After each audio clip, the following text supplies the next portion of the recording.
पौराणिक कथाओं के अनुसार प्रभु श्री राम को मर्यादा पुरुषोत्तम के नाम से भी जाना जाता है और एक राजा की तरह श्री राम के लिए अपनी प्रजा के लिए समर्पण सबसे ज्यादा महत्वपूर्ण था।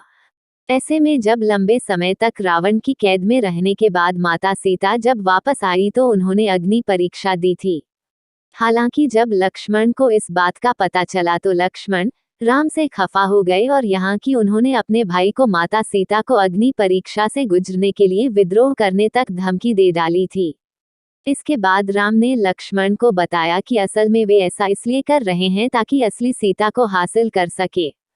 तो क्या आप जानते हैं कि आखिर सीता माता को किन कारणों की वजह से अग्नि से गुजरना पड़ा था?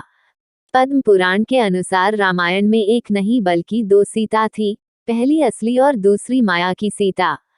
इसकी कथा के अनुसार एक बार लक्ष्मण जी जब कंदमूल फल लेने वन को गए हुए थे तब प्रभु श्री राम ने माता सीता से कहा कि अब मैं नरलीला करूंगा और जब तक मैं राक्षसों का विनाश करूंगा तब तक आप अग्नि में निवास करें। ऐसा कहकर श्री राम ने माता सीता को अग्नि देव को सौंप दिया। इसके बाद असली सीता जी की जगह माया की सीता प्रकट हुई।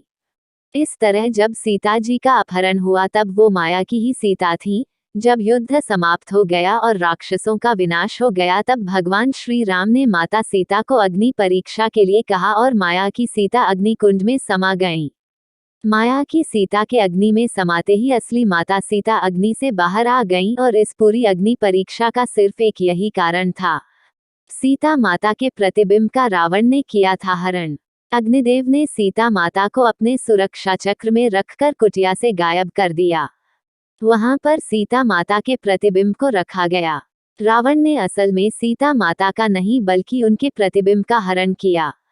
इसका संकेत इस बात से मिलता है कि जब रावण ने बलपूर्वक सीता को पकड़कर रथ में बिठाया तो सीता के पतिव्रत धर्म के मुताबिक रावण को जलकर भस्म हो जाना चाहिए था, लेकिन ऐसा नहीं हुआ क्योंकि रावण द्वारा हरी गई सीता असल सीता नहीं बल्कि उसका प्रतिबिंब थी।